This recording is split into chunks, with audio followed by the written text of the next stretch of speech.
Ambassador Elena Vasquez sat in the cold metal chair and looked around the massive council chamber. The ceiling stretched so high above her that she could barely see it. Thousands of alien beings filled the curved rows of seats, their strange voices creating a noise that sounded like a broken machine. Some clicked their teeth, others made wet gurgling sounds, and a few buzzed like angry insects. Elena had been sitting in this same spot every month for the past 3 years. Before her, other human ambassadors had sat here for 47 years, always in the same chair, always being told what they did wrong, always having to explain why humans needed to be punished. The Primarch Zethkar stood up at the center of the chamber. He was 12 feet tall with gray skin that looked like stone. His forearms moved as he spoke, and his voice boomed across the room without needing any machine to make it louder. "We gathered today to discuss the continued violations of the human species," Zethkar announced. The alien crowd became quiet. "They have built colonies on 17 worlds without permission. They have ships with weapons that are too big. They refuse to follow the rules we made for them." Elena listened to the same words she heard every time. The translator device in her ear turned the alien language into English, but the meaning never changed. Humans were bad. Humans broke rules. Humans needed to be controlled. A creature that looked like a giant spider with too many eyes spoke next. "The humans are dangerous. They spread too fast across the galaxy. They take resources that belong to older, wiser species."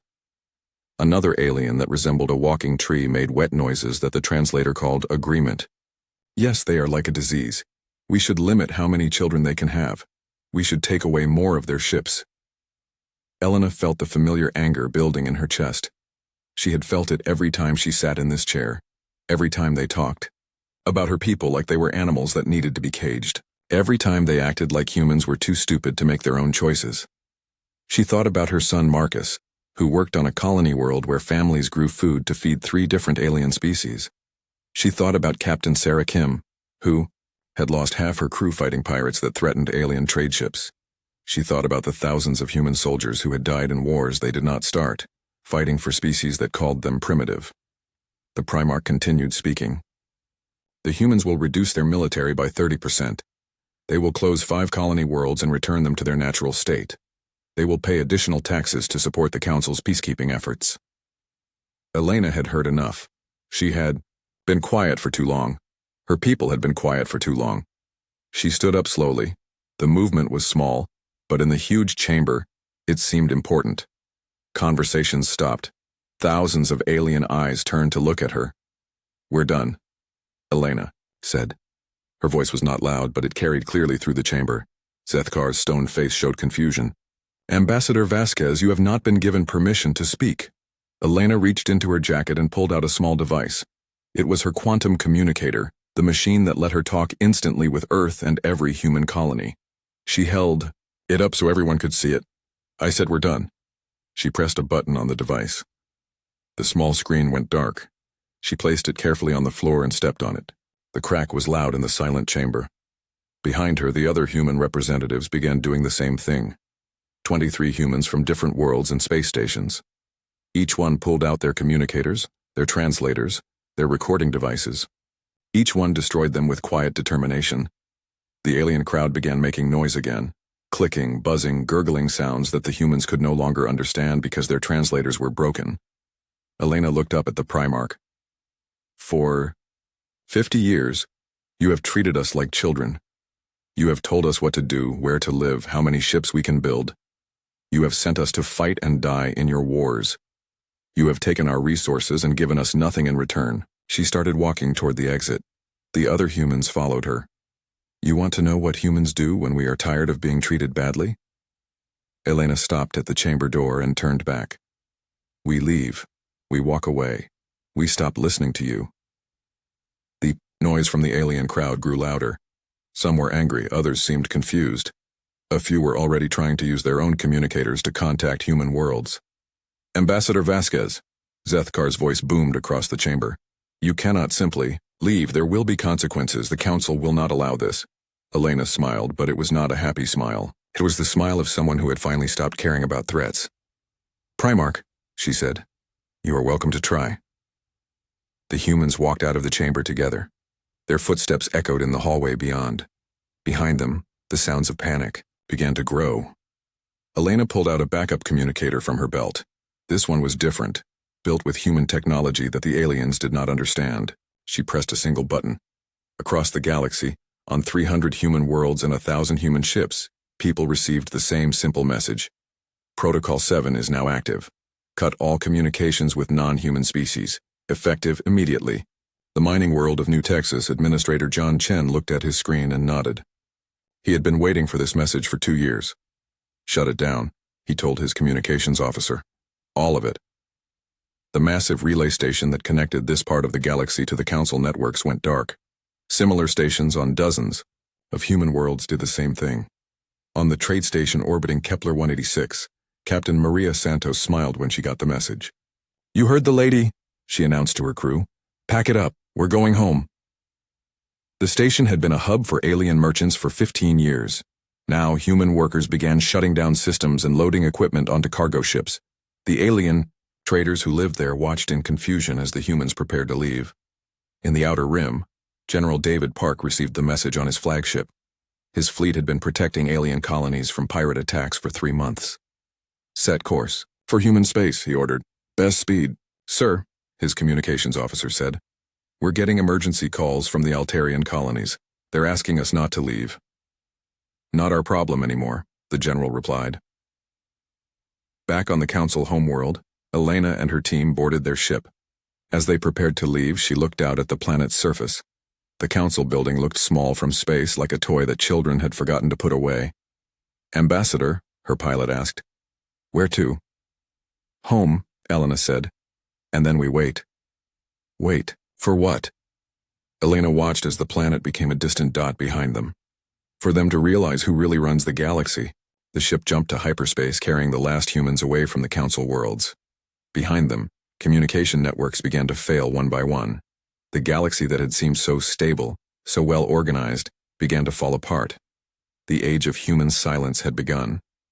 Admiral Thekvar of the Hegemony Fleet tried to contact his ships for the 3rd time in an hour. The communication screen showed only static and error messages. His 4 eyes focused on the tactical display, where red warning signals blinked, across half the galaxy.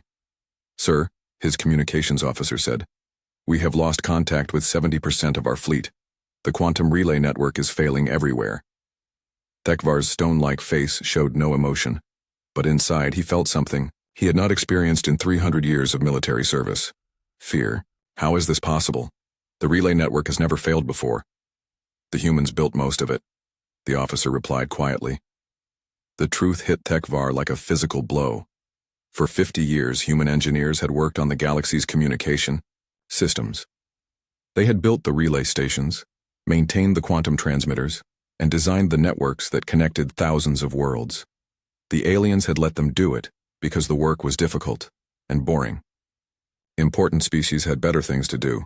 Now those same humans had turned off every system they had built. On the planet Altair Prime, Trade Federation CEO Vixtal clicked his mandibles in growing panic. His office screens showed shipping reports from across the sector, and everyone was the same. Human cargo ships had stopped moving. Human trading posts had gone dark. Human workers had simply walked away from their jobs. "This cannot be happening," Vixtal said to his assistant. "The humans are under contract. They must continue working." The assistant, a young Altarian with bright green shell plates, looked at the reports. "Sir, they have stopped answering all communications. Our legal department cannot even serve them with violation notices." Vixtal had built his fortune by using human cargo ships to move goods between alien worlds. Humans worked harder than most species and asked for less pay. They were perfect employees because they always followed orders, but perfect employees who simply vanished were not employees at all. "Get me a direct line to the human homeworld," Vixtal ordered. "Sir, all communications with human space have been cut. We cannot reach Earth or any human colony." On the research station orbiting Proxima Centauri, Dr. Sarah Kim checked her instruments for the 4th time that day. Everything looked normal. The fusion reactors were running smoothly. The life support systems showed green lights. The laboratory equipment was working perfectly, but outside her window, space had become very quiet. Sarah was a human scientist, but she worked for the Collective Research Institute, an organization run by aliens. Her job was to study new technologies that could help all species in the galaxy. She had been doing this work for 8 years, This morning, she had received a message from Earth that changed everything. Return to human space immediately. Bring all research data. Sarah looked at her alien co-workers through the observation window. They were confused and worried. Some were trying to contact their homeworlds and failing. Others were arguing about what to do next. Sarah had already made her choice. She began downloading 8 years of research onto portable storage devices. The aliens had paid for this research, but humans had done the work. The data was going home. 3 hours later, Sarah's ship left the station. She was not the only one leaving.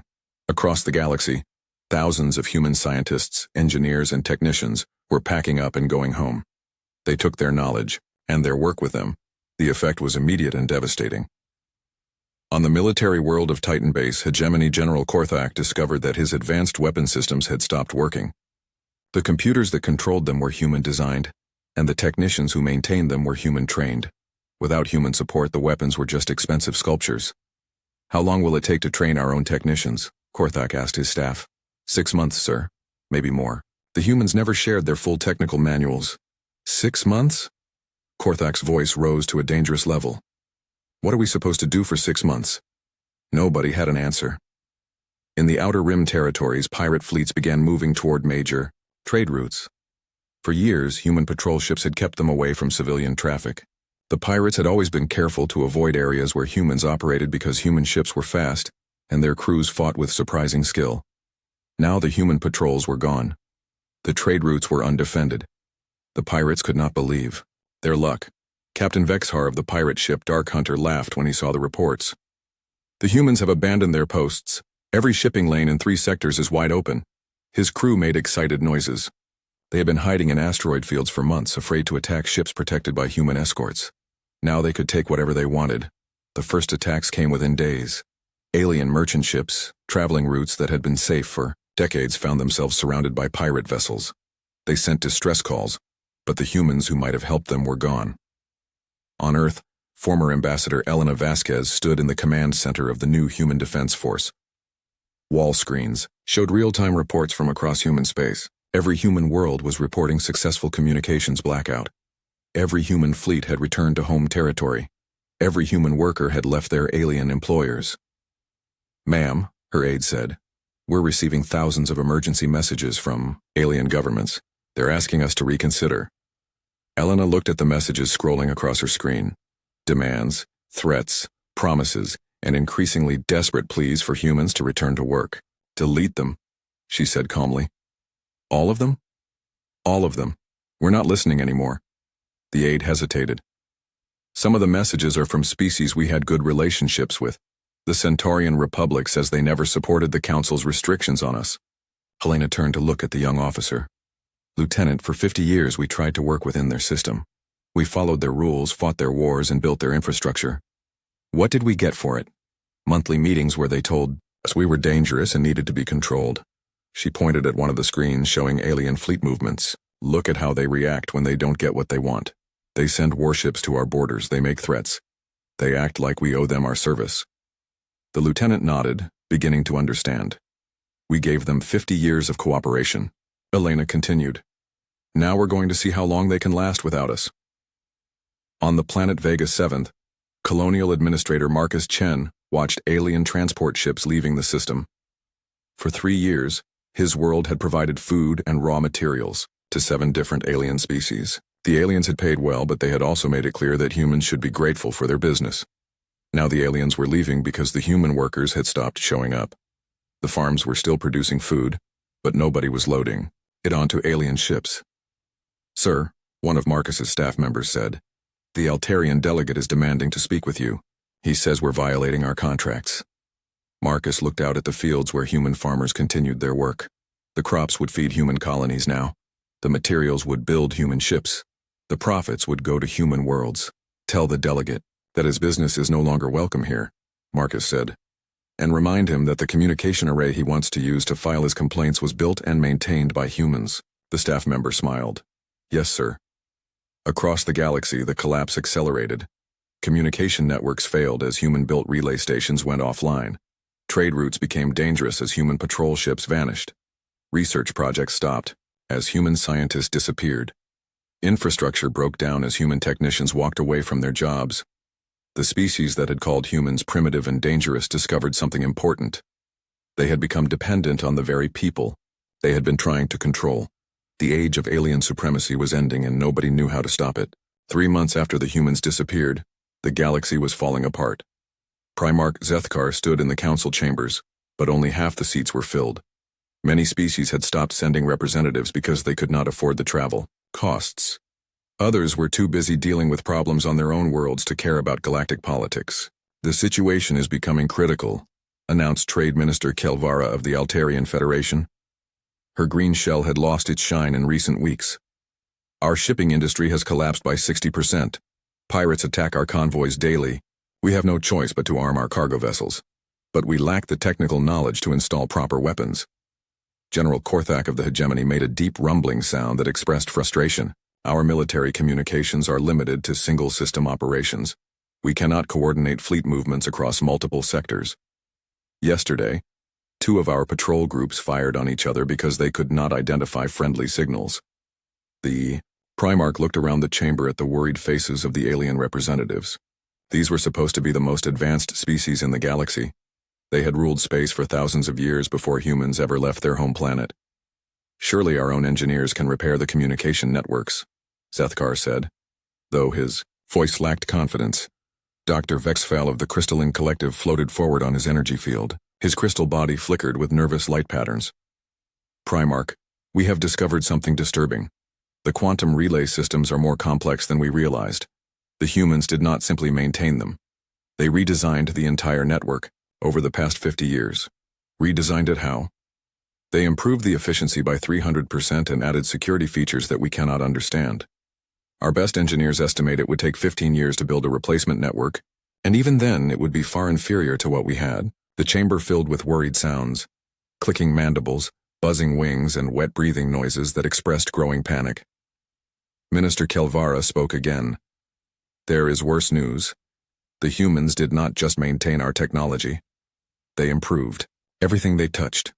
Our power plants run 20% more efficiently because of human modifications. Our medical equipment uses human-designed components. Even our food production systems rely on human innovations.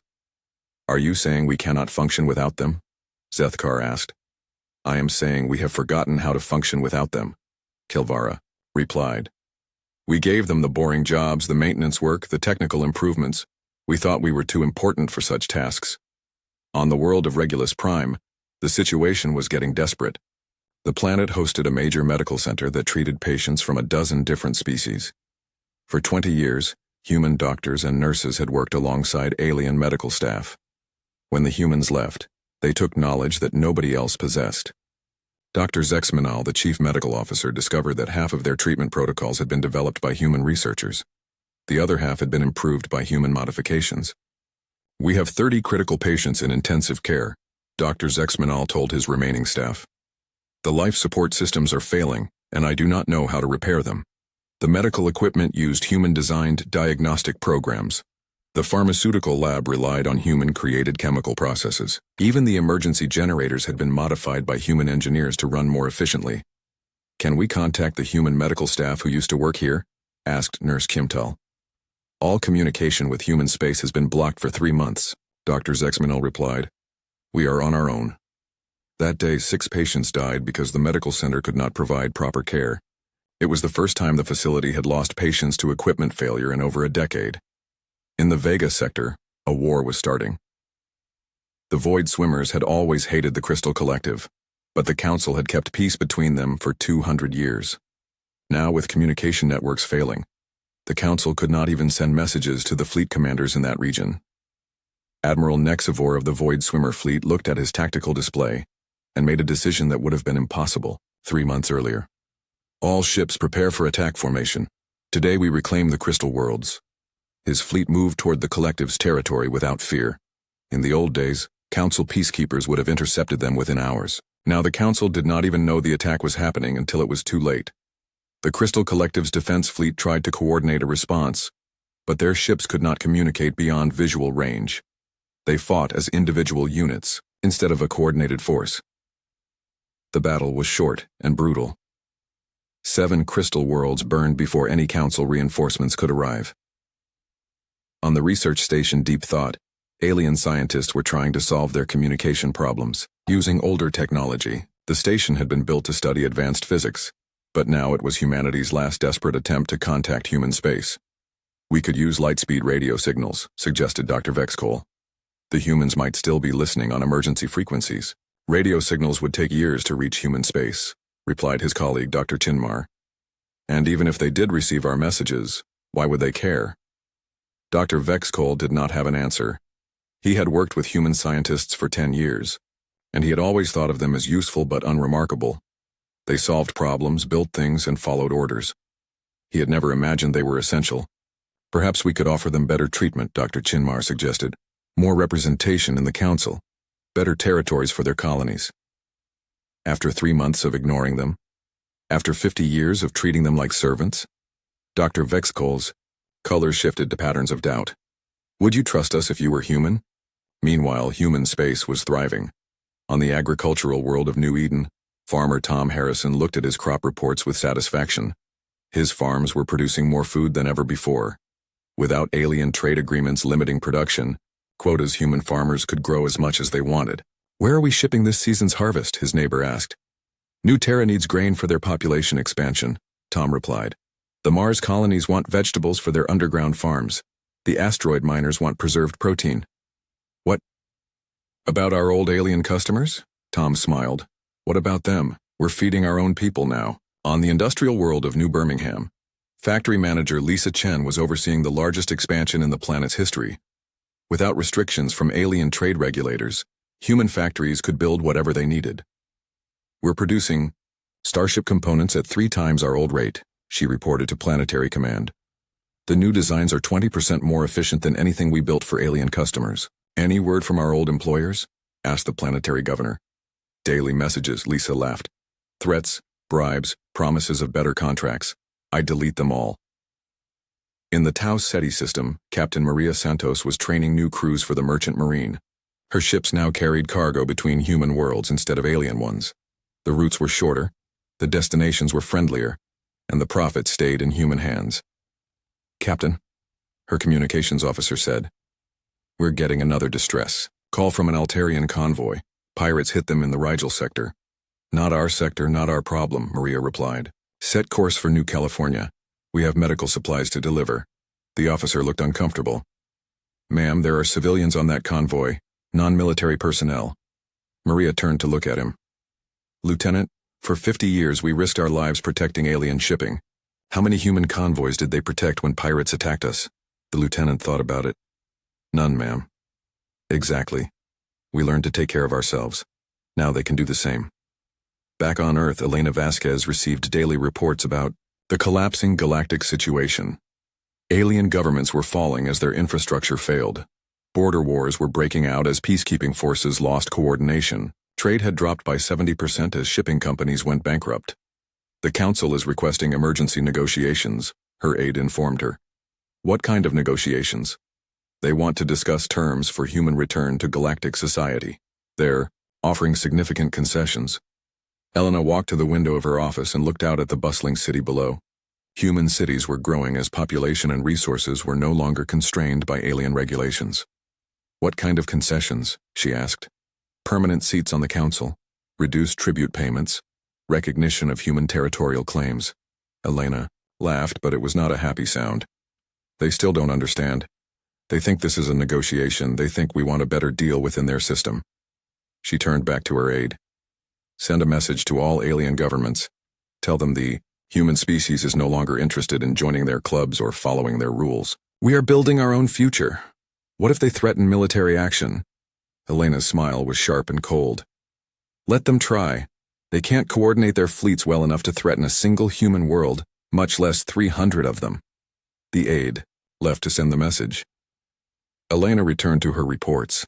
The galaxy was learning a hard lesson about dependence and independence. For 50 years, aliens had treated humans as useful servants. 6 months after the Great Silence began, Primarch Zethkar made a decision that would have been unthinkable a year earlier. He was going to visit Earth personally. The council had collapsed into chaos. Half the member species had withdrawn to deal with their own crises. The other half spent their time arguing about who was responsible for the disaster. Trade had nearly stopped. Wars were breaking out everywhere. The great galactic civilization was crumbling.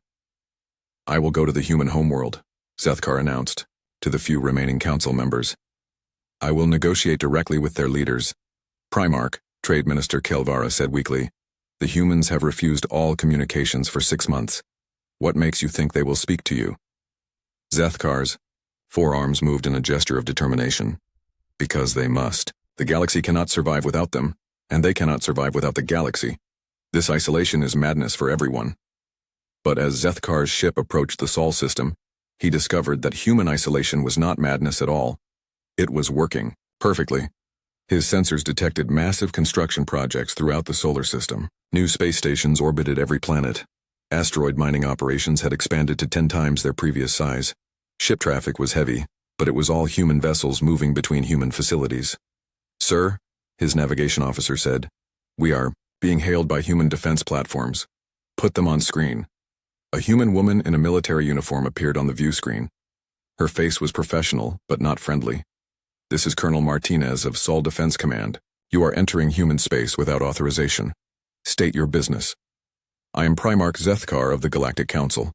I come to speak with your leaders about ending this unfortunate period of isolation."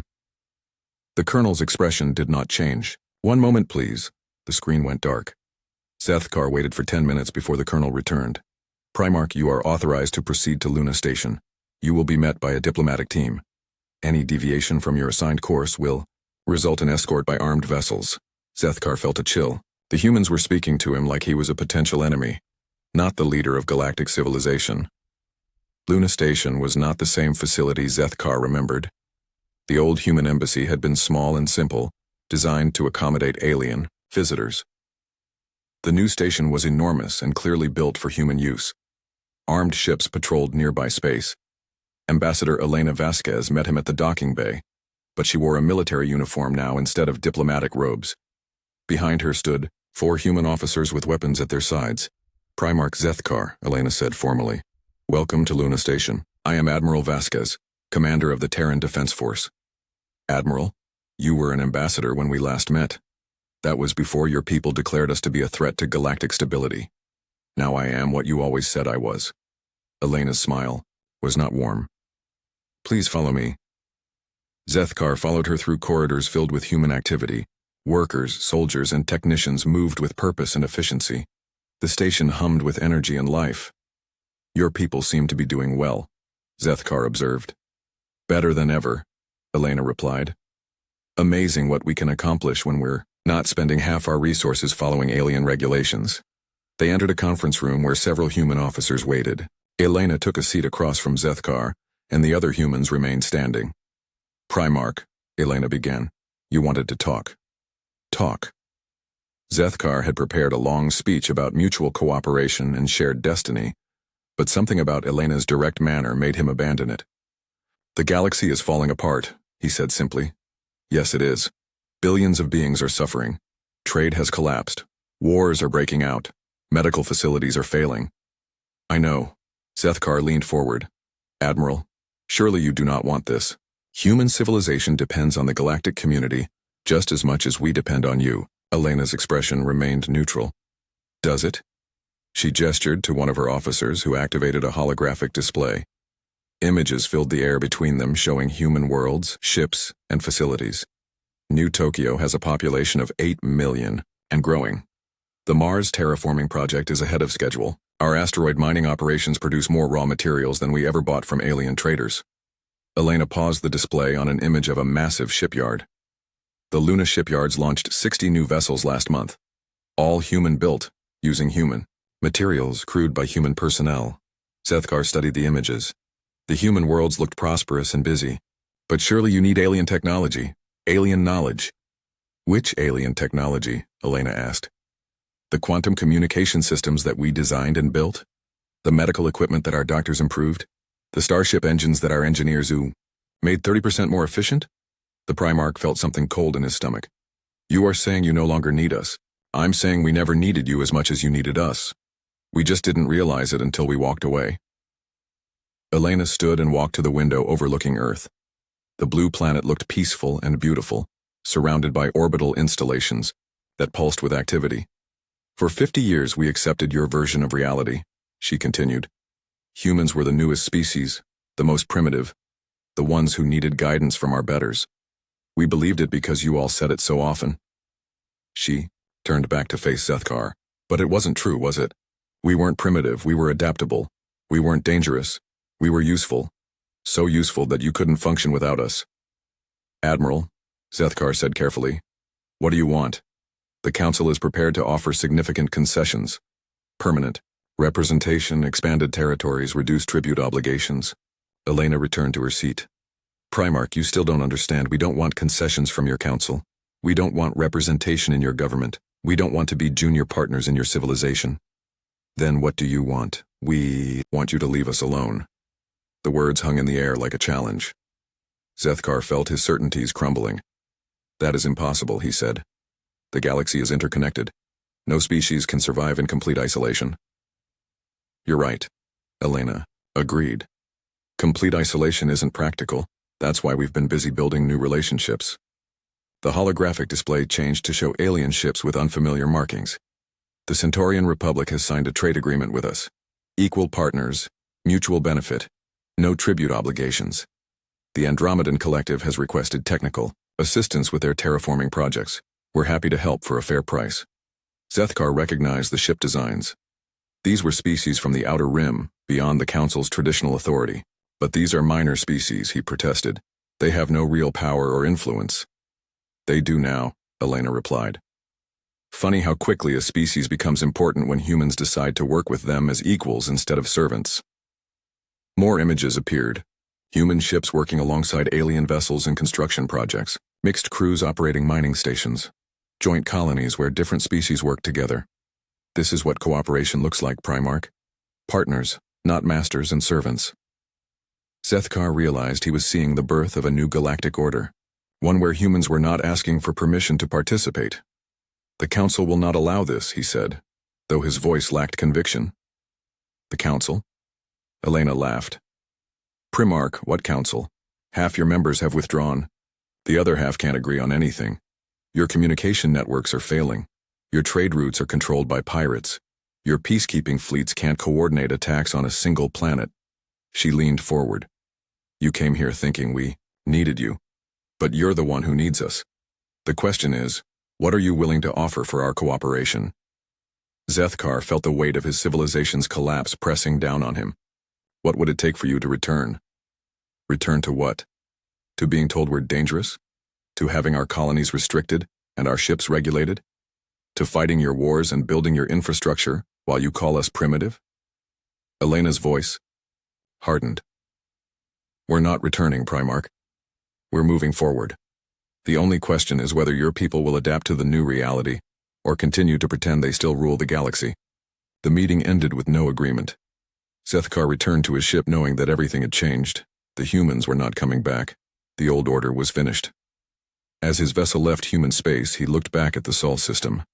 Construction continued on dozens of projects. Ships moved between planets carrying cargo and passengers. The system hummed with prosperity and growth. For the first time in his long life, Zethkar wondered if the humans had been right to leave. Behind him, Elena watched his ship depart from Luna Station's observation deck. Her aide approached with a report. Admiral, we have 15 more requests for trade agreements from Outer Rim species. Also, 3 Council member species have sent unofficial messages asking about possible cooperation. Elena smiled. The Council members who called us primitive 6 months ago? Yes, ma'am. Schedule meetings with the Outer Rim species. As for the Council members, Elena paused, thinking about years of condescension and control. Tell them we'll consider their requests. After they prove they can treat us as equals. The aide nodded and left. Elena remained at the window, watching. Human ships moved through space that was truly free for the first time in 50 years. 2 years had passed since the Great Silence began. The old Galactic Council was now nothing more than a historical memory. In its place, a new order was emerging from the chaos, and humanity stood at its center. Admiral Elena Vasquez commanded the bridge of the UES Terra Nova, the flagship of the Terran Federation fleet. The massive vessel dropped out of hyperspace at the edge of the former Council homeworld system, followed by 200 human ships of various sizes and purposes. The planet below looked different from when Elena had last seen it. The Grand Council building still stood, but many of the orbital stations had gone dark. Trade traffic was a fraction of what it had been. The system that once bustled with ships from hundreds of worlds now seemed almost empty. Admiral, her communications officer, reported, "We're receiving signals from 17 different planetary governments. They all want to talk." Elena looked at the tactical display showing the scattered remains of what had once been galactic civilization. Some species had adapted to the new reality. Others had not survived the transition. "Open a channel to the planetary governments," Elena ordered, "all of them at once." The view screen divided into multiple sections, each showing a different alien leader. Elena recognized some faces from the old council days, though they looked older and more worried now. "Leaders of the former council worlds," Elena began. "I am Admiral Vasquez of the Terran Federation. 2 years ago you gathered in this system to discuss how to control and restrict the human species. Today I return to offer you a choice." Primarch Zethkar appeared in one section of the screen. His stone-like features had developed cracks, and his forearms moved with less certainty than Elena remembered. "Admiral," he said, "we have waited long for this day. The galaxy needs stability. It needs leadership." "You're right," Elena agreed. "It does need leadership, but not the kind you provided." She gestured to her aide, who activated a holographic display visible to all the alien leaders. It showed a map of known space, but the political boundaries had changed dramatically. The Terran Federation now includes 47 worlds and over 2 billion human citizens. Our territory has expanded by 300% since we left your council. The map highlighted human space in blue, showing a growing network of colonies, space stations, and industrial facilities. "But we have not expanded alone," Elena continued. "We have been joined by species who chose cooperation over domination." New colors appeared on the map. The Centaurian Republic, the Andromedan Collective, the Tau Ceti Alliance, and dozens of other species who had signed partnership agreements with humanity. The Free Worlds Coalition now includes 96 different species controlling 40% of known space. All members have equal representation. All members contribute according to their abilities. All members benefit according to their needs. One of the alien leaders, an insect-like being Elena didn't recognize, spoke up. "You speak of cooperation, but you arrive with a war fleet. That sounds like conquest to us."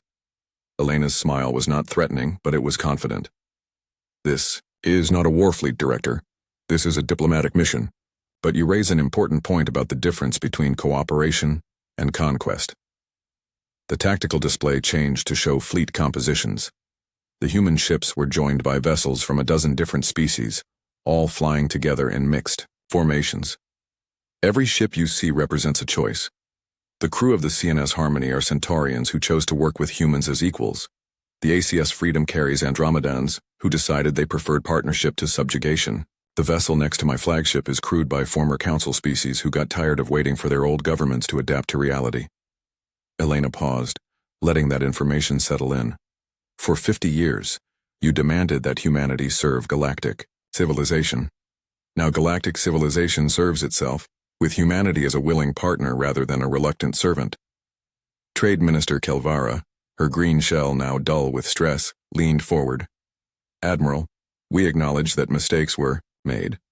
The old system was imperfect. But surely you do not intend to simply abandon the species who need assistance." "You're right, Minister. We don't abandon species who need help." Elena's expression softened slightly. "The Free Worlds Coalition has provided disaster relief to 18 different worlds in the past year. We've helped establish new trade routes, provided medical assistance, and shared technology freely. Then why do you refuse to help us?" "Because you're not asking for help, Minister. You're asking us to return to serving you. There's a difference." Elena stood and walked closer to the view screen. "Every species in this system has the same choice that every other species has had for 2 years. You can join the coalition as equal partners, contributing your unique abilities and sharing in collective prosperity. Or you can continue trying to recreate the old system where some species rule and others serve." Primarch Zethkar's voice carried a note of desperation. "Admiral, what are your terms? What do you require for membership in this coalition?" "The terms are simple, Primarch. Complete equality, no tribute payments, no territorial restrictions. No limitations on military forces. No special privileges for senior species. Every world gets one vote in coalition decisions, whether they've been spacefaring for 10 years or 10,000 years. The alien leaders began talking among themselves, creating a chaos of different languages and sounds. Elena waited patiently for them to finish. These terms are impossible, declared General Korthak of the hegemony military. Some species are naturally superior to others. Some have more experience, more wisdom. How can a species that just discovered space travel have the same voice as one that has ruled for millennia? Elena's expression hardened. General, that attitude is exactly why your civilization collapsed. You spent so much time deciding who was superior that you forgot to notice who was actually doing the work. The holographic display showed industrial production statistics, technological patents, infrastructure development, and military effectiveness ratings. For the past 2 years, the coalition has built more infrastructure, developed more new technologies, and maintained better security than the old council managed in its final decade. We did it with inferior species working as equals. She highlighted specific achievements on the display. The Centaurians, who you considered too emotional for leadership, designed our new medical centers. The Andromedans, who you called too aggressive for civilization, created our peaceful conflict resolution protocols. The humans, who you labeled too primitive for importance, built the foundation that holds it all together. One of the smaller species leaders, a being that looked like a walking tree, spoke in a voice like rustling leaves. Admiral, my people, would like to join your coalition. We have nothing to offer except our willingness to work. Elena smiled, and this time it was genuinely warm. Botanist Velthor of the Grove Worlds, your people's agricultural expertise would be invaluable to the coalition. We would be honored to have you as partners. The tree being's leaves rustled with what Elena recognized as happiness. Then we accept. Similar voices began speaking up around the screen. Representatives of smaller species, worlds that had been overlooked or ignored by the old council, stepped forward to request coalition membership. Primarch Zethkar watched his former subjects choose a new path, and Elena could see the defeat in his posture. What about the major species? He asked quietly. What about the hegemony, the Altarian Federation, the species who built galactic civilization? What about them? Elena replied. They're welcome to apply for membership like everyone else. No special treatment, no fast-track admission, no recognition of previous status. They start over as equals. You're asking us to abandon everything we built. Primarch, you already abandoned it. We're offering you a chance to build something better. Elena returned to her command chair and looked out at the planet where she had once been lectured about human limitations and failures. The old galaxy was built on hierarchy and control. Species were ranked by age, by power, by the arbitrary decision of whoever came first. It was a system that guaranteed conflict, stagnation, and eventual collapse. She gestured toward the growing list of coalition members displayed on the screen. The new galaxy is built on cooperation and mutual benefit. Species are valued for what they contribute, not for how long they've existed or how many worlds they control. It's a system designed for growth, innovation, and long-term stability. The alien leaders continued their discussions, but Elena could see the decision forming. Some would join the coalition and adapt to equality. Others would refuse and continue their decline into irrelevance. Admiral, her communications officer said, we're receiving a priority message from Coalition Command. Elena read the message and smiled. Attention all ships and planetary governments.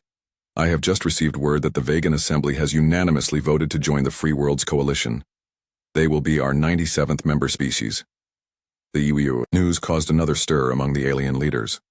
The Vegan Assembly had been a major power in the old council, and their decision to join the human-led coalition sent a clear message about the future.